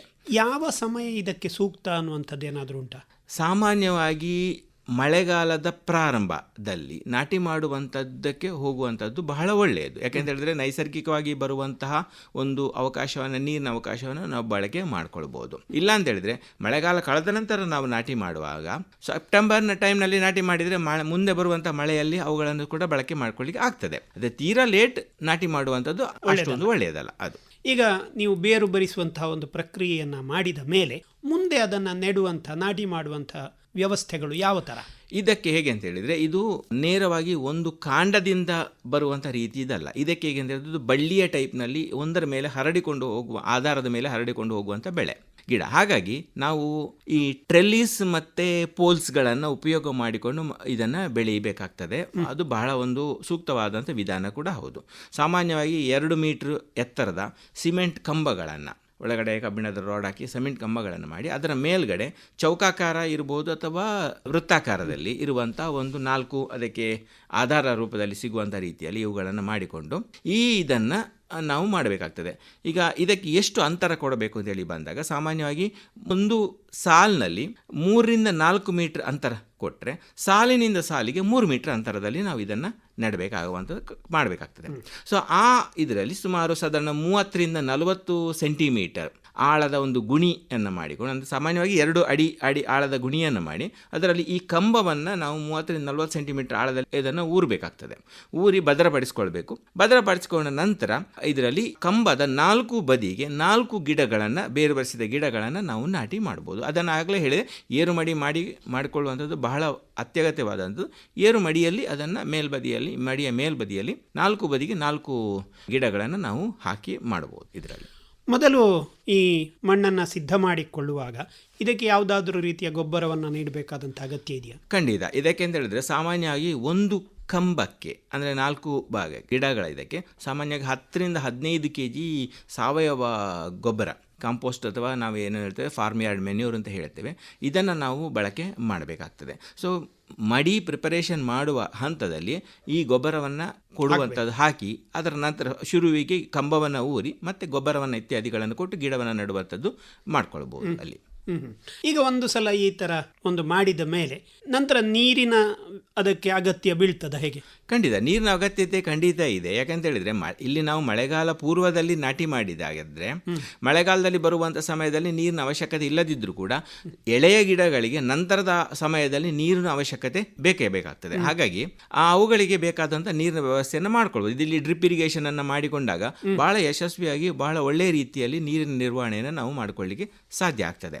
ಈ ಒಂದು ಬೆಳೆಯನ್ನು ನಾವು ಬೆಳೆಸುವ ಒಂದು ಹಂತದಲ್ಲಿ ಏನು ಅಂತ ಹೇಳಿದ್ರೆ ನಾವು ಏರು ಮಡಿ ಮಾಡುವಾಗಲೇ ಈ ಡ್ರಿಪ್ ಇರಿಗೇಷನ್ ಸಿಸ್ಟಮ್ ಅನ್ನು ನಾವು ಅಳವಡಿಸಿಕೊಂಡಲ್ಲಿ ಬಹಳ ಒಳ್ಳೆಯ ಒಂದು ಬೆಳವಣಿಗೆಯನ್ನು ನಾವು ಕಾಣಲಿಕ್ಕೆ ಸಾಧ್ಯ ಉಂಟು. ನೀರನ್ನು ದಿನಾಲು ಹಾಯಿಸಬೇಕಾ ಹೇಗೆ? ಇಲ್ಲ, ಇದಕ್ಕೆ ಸಾಮಾನ್ಯವಾಗಿ ಒಂದು ವರ್ಷಕ್ಕೆ ಸಾಧಾರಣ 1-1.5 ಲೀಟರ್ ನಷ್ಟು ನೀರು ಬೇಕು ಅಂತ ಹೇಳುವ ಒಂದು ಅಂದಾಜಿದೆ. ಯಾಕೆಂತ ಹೇಳಿದ್ರೆ ಬಹಳ ಒಂದು ಹಾರ್ಡಿ ಆದಂತಹ ಬೆಳೆ ಆದ ಕಾರಣ ತೀರಾ ಅಷ್ಟು ನೀರಿನ ಅವಶ್ಯಕತೆ ಇಲ್ಲಿ ಇಲ್ಲ. ಆದರೆ ಅಗತ್ಯ ಬಿದ್ದಾಗ, ಅಂದರೆ ಹೇಳಿದಾಗೆ ಯಾವಾಗ ನಾವು ಹೂ ಬಿಡುತ್ತದೆ, ಹೂ ಬಿಟ್ಟ ನಂತರದ ಅವಧಿಯಲ್ಲಿ ಹಣ್ಣು ಬರುವಂಥ ಸಮಯಕ್ಕೆ ಅವುಗಳಿಗೆ ನೀರು ಕೊಟ್ಟಾಗ ಹಣ್ಣಿನ ಬೆಳವಣಿಗೆ ಚೆನ್ನಾಗಿರ್ತದೆ. ಆ ಹಂತಗಳಲ್ಲಿ ಮಾತ್ರ ನಾವು ನೀರಿನ ಇದನ್ನು ನಾವು ಒದಗಿಸ ಮೊದಲಿಗೆ ನೆಟ್ಟಾಗ ನೀವು ಗೊಬ್ಬರ ಕೊಡಬೇಕು ಅಂತ ಹೇಳಿದ್ರಿ, ಆಮೇಲೆ ಗೊಬ್ಬರದ ಅವಶ್ಯಕತೆ ಹೇಗೆ? ನೆಟ್ಟಾಗ ಕೂಡ ಈಗ ನಾನು ಹೇಳಿದೆ, ಒಂದು ಪೋಲಿಗೆ 10ರಿಂದ 15 kgಯಷ್ಟು ಫಾರ್ಮ್ ಯಾರ್ಡ್ ಮೆನ್ಯೂರನ್ನು ಹಾಕುವ ಹೊಟ್ಟಿಗೆ ಅದರೊಟ್ಟಿಗೆ ಒಂದು 100 ಗ್ರಾಮ್ನಷ್ಟು ಸಿಂಗಲ್ ಸೂಪರ್ ಫಾಸ್ಫೇಟನ್ನು ಕೊಟ್ಟರೆ ಗಿಡದ ಬೆಳವಣಿಗೆ ಚೆನ್ನಾಗಿರ್ತದೆ. ಆ ನಂತರದಲ್ಲಿ ಪ್ರತಿ ವರ್ಷಕ್ಕೆ ಅವುಗಳ ರಿಕ್ವೈರ್ಮೆಂಟ್ ಹೇಗಿದೆ ಅಂತ ಹೇಳಿದ್ರೆ, ಶುರುವಿನ ಇದರಲ್ಲಿ 500 ಗ್ರಾಮ್ ಸಾರಜನಕ, 500 ಗ್ರಾಮ್ ರಂಜಕ ಮತ್ತು 300 ಗ್ರಾಮ್ ಪೊಟ್ಯಾಷ್ ಅನ್ನ ನಾವು 4 ಭಾಗಗಳಲ್ಲಿ 3 ತಿಂಗಳ ಅಂತರದಲ್ಲಿ ನಾವು ಅದನ್ನು ವಿಭಾಗ ಮಾಡಿಕೊಂಡು ನಾವು ಕೊಡುವಂಥದ್ದು ಮಾಡಬೇಕಾಗ್ತದೆ. ಅದೇ ನಾವು ಒಂದು 3 ವರ್ಷ 4 ವರ್ಷದ ನಂತರ 800 ಗ್ರಾಮ್ ಸಾರಜನಕ ಮತ್ತು 500 ಗ್ರಾಮು ರಂಜಕ ಮತ್ತು 350 ಗ್ರಾಮು ಪೊಟ್ಯಾಷ್ ಅನ್ನು ನಾವು ವಿಭಾಗ ಮಾಡಿ 6 ಹಂತಗಳಲ್ಲಿ ನಾವು ಕೊಡುವಂಥದ್ದು ಮಾಡಬೇಕಾಗ್ತದೆ. ಈಗ 4 ಮತ್ತು 6 ಹಂತ ಅಂತ ಹೇಳಿದ್ರೆ 2 ಅಥವಾ 3 ತಿಂಗಳಿಗೊಮ್ಮೆ ಅಂತ? ಹೌದು 6 ಹಂತ ಅಂತ ಹೇಳಿದ್ರೆ 2 ತಿಂಗಳಿಗೊಂದ್ಸಲಿ ನಾವು ಅದನ್ನು ಕೊಡುವಂಥದ್ದು ಮಾಡಬೇಕಾಗ್ತದೆ. ಈಗ ಈ ಗೊಬ್ಬರವನ್ನು ಕೊಟ್ಟ ಮೇಲೆ ಇದಕ್ಕೇನಾದರೂ ಕೂಡ ಮಧ್ಯದಲ್ಲಿ ತೊಂದರೆಗಳು ಬರುವಂಥದ್ದು ಏನಾದರೂ ಉಂಟಾ? ಈಗ ಸದ್ಯದ ಮಟ್ಟಿಗೆ ಇದಕ್ಕೆ ನೀರು ನಿರ್ವಹಣೆ ಸರಿಯಾಗಿ ಮಾಡಿದ ಅಲ್ಲಿ ಬೇರೆ ಯಾವುದೇ ರೀತಿಯಾದಂತಹ ಅಷ್ಟೊಂದು ಇದಾಗುವಂಥ ತೊಂದರೆಗಳು ಈಗ ಸದ್ಯಕ್ಕೆ ಕಂಡುಬರ್ತಿಲ್ಲ. ಇಲ್ಲಿ ಕೂಡ ನಮ್ಮ ಭಾಗದಲ್ಲಿ ಕೂಡ ಅಂತಹ ತೊಂದರೆಗಳು ಕಂಡುಬರ್ತಿಲ್ಲ. ಆದರೆ ಸಣ್ಣ ಮಟ್ಟಿಗೆ ಈಗ ಫ್ರೂಟ್ ಫ್ಲೈ ಅಂತಹ ಕೀಟಗಳು ಬರುವಂಥದ್ದು ಇದೆ, ಅದು ಮುಂದಿನ ಹಂತಗಳಲ್ಲಿ ಹಣ್ಣು ಬಿಟ್ಟಾಗ ಬರುವಂಥದ್ದು. ಬಟ್ ಈಗ ಇದು ಹೊಸ ಬೆಳೆ ಆಗಿದ್ದುಕೊಂಡು ಈ ಭಾಗದಲ್ಲಿ ಇನ್ನೂ ಕೂಡ ಅದಕ್ಕೆ ಸಾಕಷ್ಟು ಡೆನ್ಸಿಟಿ ಇದರಲ್ಲಿ ಪ್ಲಾಂಟೇಶನ್ ಇಲ್ಲದ ಕಾರಣ ಅವುಗಳಿಗೆ ಮೇಲೆ ಹಾನಿ ಮಾಡುವಂಥ ಕೀಟಗಳ ಬೆಳವಣಿಗೆಯೂ ಕಡಿಮೆ ಇದೆ. ಹಾಗಾಗಿ ಸದ್ಯದ ಮಟ್ಟಿಗೆ ಅಷ್ಟೊಂದು ಅಂತಹ ಯಾವುದೇ ಹಾನಿಕಾರವಾದಂಥ ಅಂಥ ಲಕ್ಷಣಗಳು ಕಂಡುಬರುವುದು ಇಲ್ಲ. ಆದರೆ ಕೆಲವೊಂದು ಸಂದರ್ಭದಲ್ಲಿ ನೀರು ಜಾಸ್ತಿ ಕೊಟ್ಟಾಗ ಕೊಳೆ ಬರುವಂಥದ್ದನ್ನು ನಾವು ನೋಡ್ಬೋದು. ಅದನ್ನು ನಿರ್ವಹಣೆ ಮಾಡಬೇಕಾದ್ರೆ ನೀರು ನಿರ್ವಹಣೆ ಅತ್ಯಂತ ಅಮೂಲ್ಯ ಒಂದು ಮಾಡಬೇಕಾದಂಥ ಕೆಲಸ. ಅಲ್ಲಿ ಇದು ಬೆಳೆ ಬರಬೇಕಿದ್ರೆ ಇದರಲ್ಲಿ ಕಾಯಿ ಕಟ್ಟಲಿಕ್ಕೆ ಅಥವಾ ಹೂವಾಗಲಿಕ್ಕೆ ಎಷ್ಟು ಸಮಯ ತಗೊಳ್ತದೆ? ಒಂದು ಇದರ ಪ್ರಕಾರ ಈ ಗಿಡ ನಾವು ನೆಟ್ಟ ನಂತರ 44.5 kg ಅಷ್ಟು ತೂಕವನ್ನು ಬೆಳೆಸ್ಕೊಂಡ ಆಗ ಈ ಬೆಳೆ ಹೂ ಬಿಡಲಿಕ್ಕೆ ಪ್ರಚೋದನೆಯನ್ನು ಕೊಡ್ತದೆ ಅಂತ ಹೇಳ್ತದೆ. ಸಾಮಾನ್ಯವಾಗಿ 2ನೇ ವರ್ಷದಿಂದ ನಾವು ಈ ಹೂ ಬಿಡುವಂಥ ಪ್ರಕ್ರಿಯೆನ ನಾವು ನಿರೀಕ್ಷಣೆ ಮಾಡ್ಬೋದು. ಅದು ಮಾಡಬೇಕಾದ್ರೆ ಅದಕ್ಕೆ ಅದರದೇ ಆದಂತಹ ಒಂದು ಬೆಳೆಸುವ ಒಂದು ವಿಧಾನ ಕೂಡ ಇದೆ. ನಾವು ಸಿಮೆಂಟ್ ಪೋಲಲ್ಲಿ ನಾವು ಅದನ್ನು ಬೆಳೆಸಿದ್ವಿ, ಶುರುವಿಗೆ ನೆಟ್ ಬೆಳೆಸಿದಾಗ ಅದನ್ನು ಆ ಸಿಮೆಂಟ್ ಪೋಲ್ನಷ್ಟು ಸಾಮಾನ್ಯವಾಗಿ ಈಗ ಸಿಮೆಂಟ್ ಪೋಲ್ ನಾನು ಆಗಲೇ ಹೇಳಿದೆ 2 ಮೀಟರ್ ಅಂತ ಹೇಳಿದ್ರೆ 6 ಅಡಿ ಅಂತ ಹೇಳ್ಕೊಳ್ಬೋದು. 6 ಅಡಿ ಅಂತ ಹೇಳಿದ್ರೆ 1 ಅಡಿಯಷ್ಟು ಆಳ ಹುಗ್ದಿರ್ತೇವೆ, ಸೊ 5 ಅಡಿಯಷ್ಟು ಎತ್ತರ ಇರ್ತದೆ. ಸೊ 5 ಅಡಿ ಎತ್ತರ ತನಕ ಸಿಂಗಲ್ ಸ್ಟೆಮ್ನಲ್ಲಿ ಅದು ಹೋಗಬೇಕು. 4 ಬದಿಯಲ್ಲಿ ಕೂಡ ಗಿಡಗಳು ಸಿಂಗಲ್ ಸ್ಟೆಮ್ನಲ್ಲಿ ಹೋಗಬೇಕು. ಅಲ್ಲಿ ಯಾವುದೇ ಗೆಲ್ಲುಗಳನ್ನು ನಾವು ಬಿಡಬಾರ್ದು. ಮುಂದೆ ಒಂದ್ಸಲ ಅದು ಆ ಮೇಲ್ಗಡೆಯ ಭಾಗ ಎಲ್ಲಿ ನಾವು ವೃತ್ತಾಕಾರದ ಅಥವಾ ಚೌಕಾಕಾರದ ಒಂದು ಇದನ್ನು ಸ್ಟ್ರಕ್ಚರನ್ನು ಕೊಟ್ಟಿರ್ತೇವೆ, ಆ ಭಾಗಕ್ಕೆ ತಲುಪಿದ ನಂತರ ಗೆಲ್ಲುಗಳನ್ನು ನಾವು ಬಿಡಬೇಕಾಗ್ತದೆ. ಸೊ ಗೆಲ್ಲುಗಳನ್ನು ಎಷ್ಟು ಗೆಲ್ಲುಗಳನ್ನು ಬಿಡಬಹುದು ಹೇಳುವಂಥದ್ದು ಒಂದು ಇದಿದೆ. ಸಾಧಾರಣ 30ರಿಂದ 50 ಗೆಲ್ಲುಗಳ ತನಕ ನಾವು ನಿರ್ವಹಣೆ ಮಾಡಬೇಕು. ಅದಕ್ಕಿಂತ ಜಾಸ್ತಿ ಬಿಟ್ಟಾಗ ಏನಾಗ್ತದೆ ಅಂತ ಹೇಳಿದ್ರೆ ಮುಂದಕ್ಕೆ ನಮಗೆ ಬೆಳವಣಿಗೆಯ ಇದರಲ್ಲಿ ಅನೇಕ ತೊಂದರೆಗಳು ಕಾಣುವಂಥದ್ದು ಕೂಡ ನಾವು ಕಾಣ್ಬೋದು. ಸೊ ಗೆಲ್ಲುಗಳ ನಿರ್ವಹಣೆ ಕೂಡ ಅತ್ಯಂತ ಸೂಕ್ತವಾಗಿ ನಾವು ಮಾಡಬೇಕಾಗ್ತದೆ. ಆ ರೀತಿ ಮಾಡಿದಾಗ ಸಾಮಾನ್ಯವಾಗಿ 2 ವರ್ಷ ಆಗಲಿಕ್ಕಾಗುವಾಗ ಗಿಡಗಳು ಹೂ ಬಿಡಲಿಕ್ಕೆ ಪ್ರಾರಂಭವನ್ನು ಮಾಡುತ್ತವೆ. ಇದರಲ್ಲಿ ಅಂತ ಹೇಳಿದರೆ ಈ ಬಳ್ಳಿ ಅಥವಾ ಈ ಕ್ಯಾಕ್ಟಸ್ನ ಬುಡಭಾಗದ ಎಲ್ಲ ಗೆಲ್ಲುಗಳನ್ನು ಕೂಡ ತೆಗಿಬೇಕು. ಅಡ್ಡ 2ನೇ ಇದು ಸೆಕೆಂಡರಿ ಬ್ರಾಂಚಸ್ ಅಂತ ಹೇಳಿ ನಾವು ಹೇಳ್ತೀವಿ, ಅವುಗಳನ್ನೆಲ್ಲ ನಾವು ತೆಗಿಬೇಕಾಗ್ತದೆ. ಎತ್ತರದ ವಿಷಯ ಇದರಲ್ಲಿ ಮಾತ್ರ ಬಿಡಬೇಕಾಗ್ತದೆ. ಎತ್ತರದಲ್ಲಿ ಅಂತ ಹೇಳಿದ್ರೆ ಅದರ ಮೇಲ್ಬದಿಯಿಂದ ಅದು ಕೆಳಗೆ ಇಳಿಯುವ ರೀತಿಯಲ್ಲಿ, ಜೋತು ಬೀಳುವ ರೀತಿಯಲ್ಲಿ ನಾವು ಅದನ್ನು ಟ್ರೈನ್ ಮಾಡಬೇಕಾಗ್ತದೆ. ಇದಲ್ಲದೆ ಏನಾದರೂ ಕೂಡ ಈ 2 ವರ್ಷದಲ್ಲಿ ಬೇರೆ ನಿರ್ವಹಣೆಗಳನ್ನೇನಾದರೂ ಮಾಡಬೇಕಾಗ್ತದ?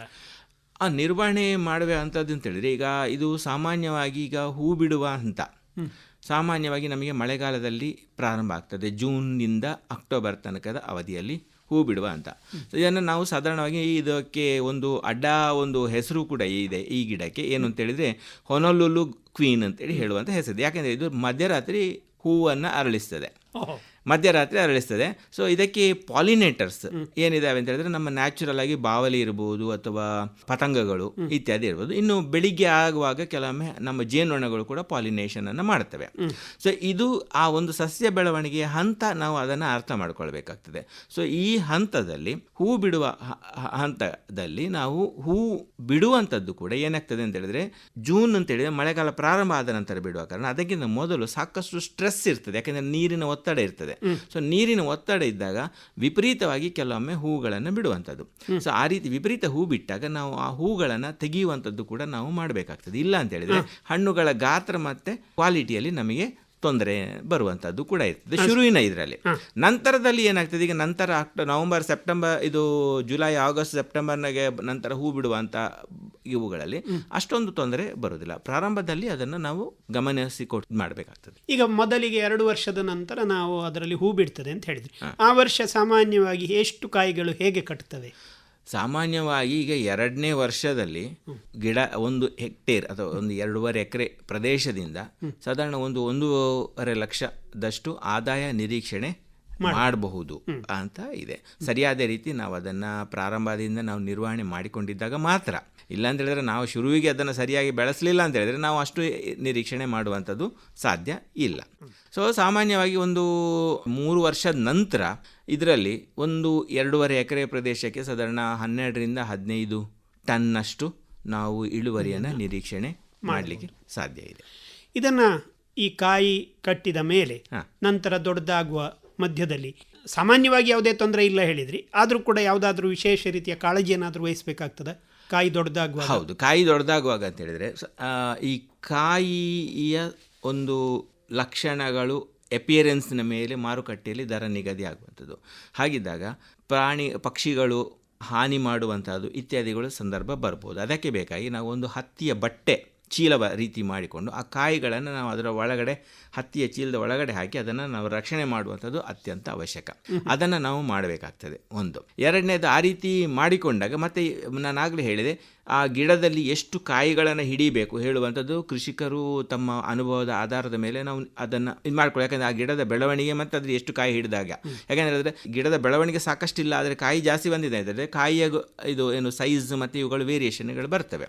ಸೊ ನಾವು ಆದಷ್ಟು ಸ್ವಲ್ಪ ದೊಡ್ಡ ಮಟ್ಟದ ಕಾಯಿಗಳನ್ನು ತಗೊಳ್ಬೇಕು. ಯಾಕೆಂದರೆ ಸರಾಸರಿ ಈ ಹಣ್ಣಿನ ತೂಕ 300 ಗ್ರಾಮಿನಿಂದ ಸಾಧಾರಣ 650 ಗ್ರಾಮ್ ತನಕ ಅಂತಿದೆ. ಆದರೂ ಕೆಲವೊಮ್ಮೆ ಹಣ್ಣುಗಳು 1 kg ತೂಗುವಂಥದ್ದು ಕೂಡ ಇದೆ. ಆದರೆ ಸರಾಸರಿ ಇದ್ದದ್ದಕ್ಕೆ ಮಾರ್ಕೆಟಲ್ಲಿ ವ್ಯಾಲ್ಯೂ ಇರುವಂಥದ್ದು. ತೀರಾ ದೊಡ್ಡದು ಪ್ರಯೋಜನಕ್ಕೆ ಅಷ್ಟೊಂದು ಇದಕ್ಕೆ ಬರೋದಿಲ್ಲ, ತೀರಾ ಸಣ್ಣದ್ದು ಕೂಡ ಅಷ್ಟಕ್ಕೆ ಇದಾಗೋದಿಲ್ಲ. ಸೊ ಆ ದೃಷ್ಟಿಯಲ್ಲಿ ಸರಿಯಾದ ಪ್ರಮಾಣದಲ್ಲಿ ಹೂವಿನ ಒಂದು ಕಂಟ್ರೋಲ್ ಅನ್ನು ನಾವು ಮಾಡುವಂಥದ್ದು. ಪ್ಲಸ್ ಇದರಾಗಿ ಎರಡನೇದಾಗಿ ಅಂತ ಹೇಳಿದ್ರೆ ಪಕ್ಷಿಗಳಿಂದ ಆಗುವ ಹಾನಿಯನ್ನು ತಡೆಗಟ್ಟಲಿಕ್ಕೆ ಹತ್ತಿಯ ಬಟ್ಟೆಯನ್ನು, ಚೀಲವನ್ನು ಉಪಯೋಗ ಮಾಡಿಕೊಂಡು ಆ ಒಂದು ಹಣ್ಣುಗಳನ್ನು ರಕ್ಷಣೆ ಮಾಡಿಕೊಳ್ಳುವಂಥದ್ದು ಮಾಡಿದರೆ ಸಾಕಾಗುವಂಥದ್ದು ಇದೆ. ಇಲ್ಲಿ ಇದನ್ನು ಕೊಯ್ಲು ಮಾಡುವಾಗ ಏನಾದರೂ ಕೂಡ ವಿಶೇಷವಾದಂತಹ ಗಮನ ಏನಾದರೂ ಕೊಡಬೇಕಾಗ್ತದಾ? ಕೊಯ್ಲು ಮಾಡುವಾಗ ಅಂತ ಹೇಳಿದರೆ ಅದನ್ನು ಕೊಯ್ಯುವಂಥ ವಿಧಾನದಲ್ಲಿ ಕೂಡ ನಾವು ಗಮನವನ್ನು ಕೊಡಬೇಕಾಗ್ತದೆ. ಯಾಕಂದರೆ ಹಣ್ಣು ಕೊಯ್ಯಬೇಕಾದ್ರೆ ಆ ಹಣ್ಣಿನ ತೊಟ್ಟಿನ ಹತ್ತಿರಕ್ಕಿಂತ ಸ್ವಲ್ಪ ಜಾಸ್ತಿ ಇಟ್ಟುಕೊಂಡು ನಾವು ಕೊಯ್ಲು ಮಾಡಬೇಕಾಗ್ತದೆ. ಯಾವುದೇ ರೀತಿಯಲ್ಲಿ ತೊಟ್ಟಿನ ಭಾಗ ಮುರಿದು ಅಂತ ಹೋಯಿತು ಅಂತ ಹೇಳಿದರೆ ಹಣ್ಣಿನ ಇದಕ್ಕೆ ತೊಂದರೆ ಬರುವಂಥದ್ದು. ಸೊ ನ್ಯಾಚುರಲಿ ಒಳ್ಳೆಯ ರೀತಿಯಲ್ಲಿ ಅದನ್ನು ನಾವು ಗಮನಿಸಿಕೊಂಡು ಕೊಯ್ಲು ಮಾಡುವಂಥದ್ದು ಮಾಡಬೇಕಾಗ್ತದೆ. ಮಾರುಕಟ್ಟೆಯ ಬಗ್ಗೆ ಹೇಳುತ್ತಿದ್ರೆ ಇದಕ್ಕೆ ಒಳ್ಳೆ ಮಾರುಕಟ್ಟೆ ಇದೆಯಾ, ಹೇಗೆ? ಈಗ ಸದ್ಯದ ಮಟ್ಟಿಗೆ ನಮ್ಮ ಭಾಗದಲ್ಲಿ ಇನ್ನೂ ಕೂಡ ಬೆಳೆ ಸಾಕಷ್ಟು ತುಂಬ ಇಲ್ಲ. ಹಾಗಿದ್ದಾಗ ಇಲ್ಲಿಯ ಭಾಗದಲ್ಲಿ ಇರುವಂಥ ಸದ್ಯದ ಮಾರುಕಟ್ಟೆಗಳು ಸಾಕಷ್ಟು ಒಂದು ಮಾರುಕಟ್ಟೆಯನ್ನು ಅವರಿಗೆ ಬೆಳೆಗಾರರಿಗೆ ಒದಗಿಸ್ತಾ ಇದೆ. ಹತ್ತಿರದಲ್ಲಿ ಈಗ ನಮಗೆ ಇನ್ನೂ ಹೆಚ್ಚಿನ ಪ್ರಮಾಣದಲ್ಲಿ ಇದಾಯಿತು ಅಂತ ಹೇಳಿದರೆ ಬೆಂಗಳೂರು ಮಾರುಕಟ್ಟೆಯನ್ನು ಕೂಡ ನಾವು ಅವಲಂಬನೆ ಮಾಡ್ಕೊಳ್ಬೋದು. ಬಟ್ ದೊಡ್ಡ ಪ್ರಮಾಣಕ್ಕೆ ನಾವು ಬೆಳೆ ಬೆಳೀಲಿಕ್ಕೆ ಹೋದಾಗ ಈಗ ಒಂದು 2 ಹೆಕ್ಟೇರು, 3 ಹೆಕ್ಟೇರು, 5 ಹೆಕ್ಟೇರು ಹೀಗೆ ಬೆಳೆಯಲಿಕ್ಕೆ ಹೋದಾಗ ತುಂಬ ದೂರದ ಒಂದು ಎಕ್ಸ್ಪೋರ್ಟ್ ಇದನ್ನು ನಾವು ಆಲೋಚನೆ ಮಾಡುವಂಥದ್ದು ಬಹಳ ಸೂಕ್ತ. ಯಾಕೆಂತ ಹೇಳಿದ್ರೆ ಸ್ಥಳೀಯ ಮಟ್ಟಕ್ಕೆ ಅಷ್ಟೊಂದು ದೊಡ್ಡ ಪ್ರಮಾಣದ ಮಾರುಕಟ್ಟೆ ಒದಗಿಸಲಿಕ್ಕೆ ಈಗ ಸದ್ಯದ ಮಟ್ಟಿಗೆ ಇಲ್ಲ. ಇನ್ನೂ ಕೂಡ ಈ ಹಣ್ಣು ಜನಪ್ರಿಯತೆ ಆಗಬೇಕಾಗಿದೆ. ಯಾಕೆಂತ ಹೇಳಿದ್ರೆ ಹಣ್ಣಿನ ಒಂದು ಟೇಸ್ಟ್ನಲ್ಲಿ ನಾನು ಪ್ರಾರಂಭದಲ್ಲಿ ಹೇಳುವಾಗಲೇ ಅದು ಇನ್ನೂ ಕೂಡ ಬಹಳ ಸ್ವೀಟ್ ಇಲ್ಲ, ಆದರೆ ಸ್ವಲ್ಪ ಮಟ್ಟಿಗೆ ರಫ್ ನೇಚರ್ ಇದೆ. ಯಾಕೆಂತ ಹೇಳಿದ್ರೆ ಬೀಜ ಒಳಗಡೆ ಇರುವಂಥದ್ದು ಒಟ್ಟಿಗೆ ನಾವು ತಿಂತೇವೆ, ಆ ಪಲ್ಪನ್ನು ಕೂಡ ಬೀಜದೊಟ್ಟಿಗೆ ನಾವು ತಿನ್ನುವಂಥದ್ದು. ಸೊ ಹೀಗೆಲ್ಲ ಇದ್ದಾಗ ಅದಕ್ಕೆ ಇನ್ನೂ ಕೂಡ ನಮ್ಮ ಭಾಗದ ಜನರು ಇನ್ನೂ ಒಗ್ಗಿಕೊಳ್ಳಬೇಕಾದಂಥ ಸಮಯ ಬೇಕು. ಒಗ್ಗಿಕೊಂಡಾಗ ಖಂಡಿತ ಅದಕ್ಕೆ ಡಿಮ್ಯಾಂಡ್ ಮತ್ತು ಕ್ರಿಯೇಟ್ ಆಗುವಂಥದ್ದು ಇದೆ. ಸದ್ಯದ ಮಟ್ಟಿಗೆ ತಕ್ಕ ಮಟ್ಟಿಗೆ ಇಲ್ಲಿ ಮಾರುಕಟ್ಟೆ ವ್ಯವಸ್ಥೆಗಳು ಈಗಿರುವಂಥದ್ದು ಆಗ್ತಾ ಇದೆ. ನಮ್ಮ ಕೃಷಿಕರು ಅದನ್ನು ಉಪಯೋಗ ಕೂಡ ಮಾಡ್ತಾ ಇದ್ದಾರೆ ಕೂಡ. ಈ ಹಣ್ಣನ್ನು ನಾವು ಬೇರೆ ಕಡೆಗೆ ಎಕ್ಸ್ಪೋರ್ಟ್ ಮಾಡಬೇಕಂದ್ರೆ ಇದು ಎಷ್ಟು ದಿವಸ ಉಳಿಯುವಂಥ ಒಂದು ಅವಕಾಶಗಳಿದ್ದಾವೆ ಅಂತೇನಾದರೂ? ಇಲ್ಲಿ ಹಣ್ಣನ್ನು ಕೊಯ್ಲು ಮಾಡುವಾಗಲೇ ಈಗ ಒಂದು ವೇಳೆ ದೂರದ ಮಾರುಕಟ್ಟೆಗೆ ನಾವು ಅಂತೇಳಿ ಅವಲಂಬನೆ ಮಾಡಿಕೊಂಡು ನಾವು ಕೊಯ್ಲು ಮಾಡಬೇಕಾದ್ರೆ ಕೊಯ್ಲು ಮಾಡುವ ಹಂತ ಕೂಡ ಹೇಗೆ ಅಂತ ಹೇಳಿದ್ರೆ ಹಣ್ಣಿನ ಬಣ್ಣ ಹಸಿರು ಬಣ್ಣದಿಂದ ಕೆಂಪು ಬಣ್ಣಕ್ಕೆ ತಿರುಗೋದು. ಸಾಮಾನ್ಯವಾಗಿ ಹೂ ಬಿಟ್ಟ 30ರಿಂದ 35 ದಿನಗಳಿಗೆ ಈ ಹಣ್ಣು ನಾವು ಕಟಾವಿಗೆ ಹಂತಕ್ಕೆ ಬರುವಂಥದ್ದು ಇದೆ. ಸೊ ಕಟಾವಿಗೆ ಬರುವಾಗಲೂ ಕೂಡ ಹಣ್ಣಿನ ಬಣ್ಣ ತಿರುಗಿದ ಕೂಡಲೇ ನಾವು ದೂರದ ಮಾರುಕಟ್ಟೆ ಅಂತೇಳಿ ಆದರೆ ಒಂದೇ ದಿನದಲ್ಲಿ ನಾವು ಕಟ್ ಮಾಡಬೇಕು.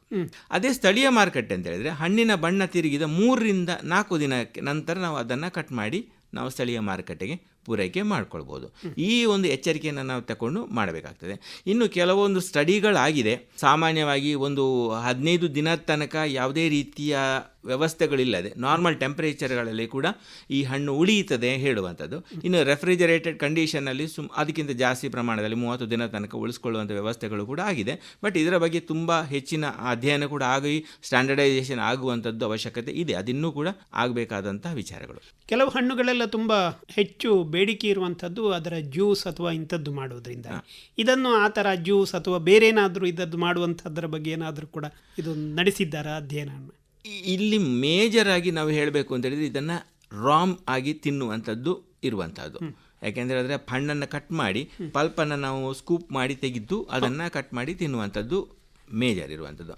ಇದರ ಹೊರತಾಗಿ ಜ್ಯೂಸ್ ಇತ್ಯಾದಿಗಳನ್ನು ಖಂಡಿತ ಮಾಡ್ಬೋದು. ಸ್ಥಳೀಯ ಮಟ್ಟದಲ್ಲಿ ಈಗ ಹಣ್ಣು ಕಟ್ ಮಾಡಿ ತಿನ್ನುವಂಥದ್ದೇ ಹೆಚ್ಚು ಉಪಯುಕ್ತ ಕಾರಣ ಇನ್ನೂ ಕೂಡ ಸಾಕಷ್ಟು ಪ್ರಮಾಣದಲ್ಲಿ ನಮಗೆ ಹಣ್ಣು ಎಕ್ಸೆಸ್ ಸ್ಟಾಕ್ ಟೈಪ್ನಲ್ಲಿ ಸಪ್ಲೈ ಟೈಪ್ನಲ್ಲಿ ಇನ್ನೂ ಕೂಡ ಬರದಿರೋ ಕಾರಣ ಜ್ಯೂಸ್ ಇತ್ಯಾದಿಗಳ ಬಗ್ಗೆ ಇನ್ನೂ ಗಮನಗಳು ಹೋಗಿಲ್ಲ. ಬಹುಶಃ ಅದರಲ್ಲಿ ಸಾಧ್ಯತೆಗಳು ಇದೆ, ಇಲ್ಲ ಅಂತ ಹೇಳಿಲ್ಲ. ಆದರೆ ಕೆಂಪು ತಿರುಳು ಇರುವಂತಹ ಡ್ರ್ಯಾಗನ್ ಫ್ರೂಟಿನಿಂದ ಈವನ್ ನ್ಯಾಚುರಲ್ ಡೈಯನ್ನು ಎಕ್ಸ್ಟ್ರಾಕ್ಟ್ ಮಾಡಲಿಕ್ಕೆ ಕೂಡ ಅದನ್ನು ಬಳಸ್ತಾ ಇದ್ದಾರೆ.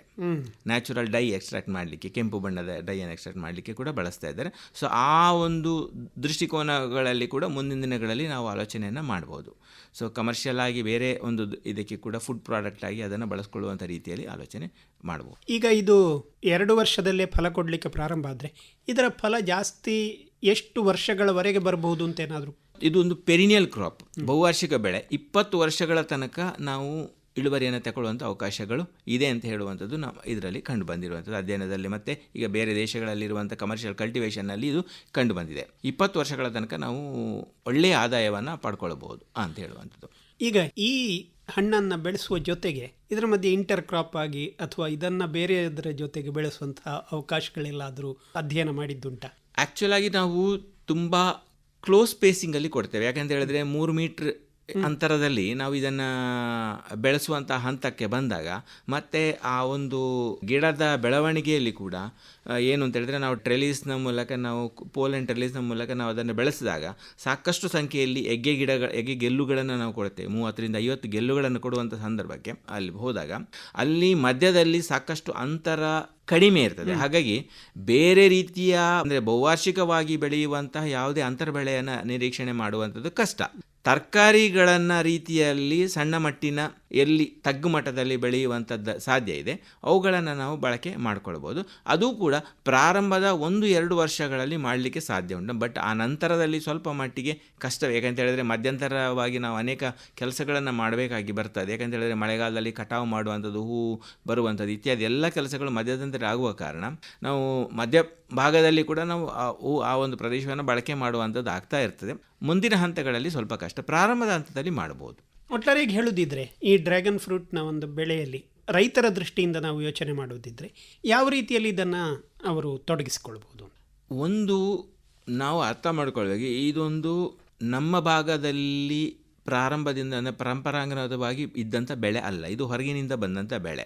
ಅದರ ಬೆಳವಣಿಗೆ, ರಚನೆ ಇತ್ಯಾದಿಗಳ ಒಂದು ನಾವು ನೋಡಿದಾಗಲೇ ಬಹಳ ಏನು ಅಂತ ಹೇಳಿದ್ರೆ ಖರ್ಚುವನ್ನು ಶುರುವಿನ ಹಂತಗಳಲ್ಲಿ ತಗೊಳ್ತದೆ. ಯಾಕಂತ ಹೇಳಿದ್ರೆ ನಾವು ಪೋಲ್ಸ್, ಸಿಮೆಂಟ್ ಪೋಲ್ಸ್ ಮತ್ತು ಟ್ರೆಲೀಸ್ಗಳನ್ನು ಉಪಯೋಗ ಮಾಡಿಕೊಂಡು ಇದನ್ನು ನಾವು ಮಾಡಬೇಕು. ಹಾಗಿದ್ದಾಗ ಶುರುವಿಗೆ ಸುಮಾರು ಸಾಧಾರಣ 1 ಹೆಕ್ಟೇರ್ ಪ್ರದೇಶಕ್ಕೆ ಸಾಧಾರಣ ಅಂದರೆ 2.5 ಎಕರೆಗೆ 12ರಿಂದ 13 ಲಕ್ಷ ನಮಗೆ ಖರ್ಚು ಬರುವಂಥ ಸಾಧ್ಯತೆಗಳು ಇಲ್ಲಿದೆ. ಎಸ್ಪೆಷಲಿ ಈಗ ನಮಗೆ ಗಿಡಗಳ ಲಭ್ಯತೆಗೆ ಬಂದಾಗ ಸಾಧಾರಣವಾಗಿ ಈ ಒಂದು 2.5 ಎಕರೆ ಪ್ರದೇಶಕ್ಕೆ ಸಾಧಾರಣ 1,000ದಿಂದ 1,100 ಅಥವಾ 1,300 ಪೋಲ್ಗಳು ನಮಗೆ ಬೇಕಾಗ್ತದೆ. ಡಿಪೆಂಡ್ಸ್ ಆನ್ ಅದರ ಸ್ಪೇಸಿಂಗ್ ನಾವು ಕೊಟ್ಕೊಂಡಾಗೆ. ಒಂದು ವೇಳೆ 3 ಅಡಿ ಕೊಟ್ಟಾಗ 1,350 ಪೋಲ್ಗಳು ಬೇಕಾಗ್ತದೆ. 4x3 ಕೊಟ್ಟರೆ 1,100 ಪೋಲ್ಗಳ ತನಕ ನಾವು ಉಪಯೋಗ ಮಾಡಬೇಕಾಗ್ತದೆ. ಪ್ರತಿ ಪೋಲಿಗೆ 4 ಗಿಡಗಳು ಅಂತ ಹೇಳಿದರೆ 4,000 ಗಿಡಗಳು ಈ ರೀತಿ ಬೇಕಾಗ್ತದೆ. ಸೊ ಈಗ ಲಭ್ಯತೆ ಇರುವಂಥದ್ದು ಇದರ ಪ್ರಕಾರ ಸಾಮಾನ್ಯವಾಗಿ ಒಂದು 2 ಲಕ್ಷ ರೂಪಾಯಿ ಅಷ್ಟು ನಮಗೆ ಗಿಡಗಳ ಖರ್ಚಿಗೆ ಹೋಗ್ತದೆ. ಆಮೇಲೆ ಈ ಸಿಮೆಂಟ್ ಪೋಲು ಇತ್ಯಾದಿಗಳಿಗೆ 5 ಲಕ್ಷ ರೂಪಾಯಿಯ ವೆಚ್ಚಗಳನ್ನು ನಾವು ನಿರೀಕ್ಷಣೆ ಮಾಡ್ಬೋದು. ಸೊ ಹೀಗೆ ಬೇರೆ ಬೇರೆ ಹಂತಗಳಲ್ಲಿ ಇವುಗಳನ್ನು ಮಾಡುವಾಗ ಸಾಮಾನ್ಯವಾಗಿ 12 ಲಕ್ಷ 13 ಲಕ್ಷ 2.5 ಎಕರೆ ಪ್ರದೇಶಕ್ಕೆ ನಾವು ಹೋಗ್ತದೆ. ಸೊ ಬಹಳವಾಗಿ ಇಂಟೆನ್ಸಿವ್ ಆಗಿ ಖರ್ಚನ್ನು ಬಯಸುವಂಥ ಬೆಳೆ. ಆದರೆ ಒಂದು ಸಲ ನಾವು ಈ ಖರ್ಚು ಮಾಡಿದರೂ ಕೂಡ ನಾನಾಗಲೇ ಹೇಳಿದೆ 20 ವರ್ಷಗಳ ತನಕ ನಾವು ಎಕನಾಮಿಕ್ ಈಲ್ಡ್ ಅಂದರೆ ಕಮರ್ಷಿಯಲ್ ಆಗಿ ನಾವು ಅದನ್ನು ಇಳುವರಿಯನ್ನು ತಗೊಳ್ಳುವಂಥ ಒಂದು ಅವಕಾಶಗಳಿದೆ.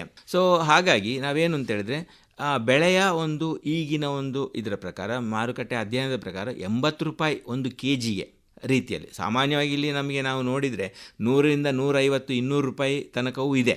ಆದರೂ ಕೂಡ ಸರಾಸರಿಯಾಗಿ 80 ರೂಪಾಯಿ ಪರ್ ಕೆಜಿ ಹಾಗೆ ಲೆಕ್ಕ ಮಾಡಿದರೂ ಕೂಡ 2ನೇ ವರ್ಷದ ನಂತರ ನಾವು ಸ್ವಲ್ಪ ಆದಾಯವನ್ನು ನಿರೀಕ್ಷಣೆ ಮಾಡಲಿಕ್ಕೆ ಸಾಧ್ಯ ಉಂಟು. 3ನೇ ವರ್ಷಕ್ಕಾಗುವ ಸಾಧಾರಣ 4.5 ಲಕ್ಷ ರೂಪಾಯಿ ಆದಾಯ ನಿರೀಕ್ಷಣೆ ಮಾಡ್ಬೋದು. ಇನ್ನು 5 ವರ್ಷದ ನಂತರ ನಿವ್ವಳವಾಗಿ ವಾರ್ಷಿಕವಾಗಿ ಸುಮಾರು 6ರಿಂದ 7 ಲಕ್ಷ ರೂಪಾಯಿ ತನಕ ನಿವ್ವಳ ಆದಾಯವನ್ನು ನಾವು ನಿರೀಕ್ಷಣೆ ಮಾಡಲಿಕ್ಕೆ ಸಾಧ್ಯ ಉಂಟು. ಅಂದರೆ ನಾವು ಇನಿಷಿಯಲಿ ಖರ್ಚು ಮಾಡಿದರೂ ಕೂಡ ನಂತರದ ಹಂತದಲ್ಲಿ ನಮಗೆ ಅದು ತಂದು ಕೊಡುವಂಥ ಒಂದು ತಾಕತ್ತನ್ನು ಅದು ಹೊಂದಿದೆ. ಸೊ ಈ ದೃಷ್ಟಿಕೋನ ನಮ್ಮಲ್ಲಿ ಇದ್ದರೆ ಖಂಡಿತ ಎಲ್ಲಿ ಅನುಪಯುಕ್ತವಾದಂಥ ಭೂಮಿಗಳಿದೆ ಅಂಥ ಭೂಮಿಗಳಲ್ಲಿ ಕೂಡ ಚೆನ್ನಾಗಿ ಬರುವ ಕಾರಣ ಅವುಗಳನ್ನು ಬಳಸಿಕೊಂಡು ನಾವು ಕೃಷಿಯ ಹೊಸ ಪ್ರಯತ್ನಗಳನ್ನು ನಾವು ಮಾಡಲಿಕ್ಕೆ ಸಾಧ್ಯ ಉಂಟು. ಅವಕಾಶಗಳನ್ನು ಕೃಷಿಕರು ಬಳಸ್ಕೊಳ್ಳಿಕ್ಕೆ ಸಾಧ್ಯ ಇದೆ. ಒಳ್ಳೆಯದು ಪ್ರವೀಣ್ ಅವರೇ. ಮುಖ್ಯವಾಗಿ ಈ ಡ್ರ್ಯಾಗನ್ ಫ್ರೂಟ್ ಅನ್ನುವ ಬೆಳೆಯ ಬಗ್ಗೆ ಸಮಗ್ರ ಮಾಹಿತಿಯನ್ನು ಒದಗಿಸಿದ್ದೀರಿ. ರೈತರು ಹೆಚ್ಚಿನ ಸಂಖ್ಯೆಯಲ್ಲಿ ಇದನ್ನು ಬೆಳೆಸಿ ಒಳ್ಳೆಯ ಲಾಭವನ್ನು ಪಡೆಯಲಿ ಅನ್ನುವ ಆಶಯ. ಈ ಕಾರ್ಯಕ್ರಮದಲ್ಲಿ ಭಾಗವಹಿಸಿದ್ದಕ್ಕೆ ಧನ್ಯವಾದಗಳು. ನಮಸ್ಕಾರ.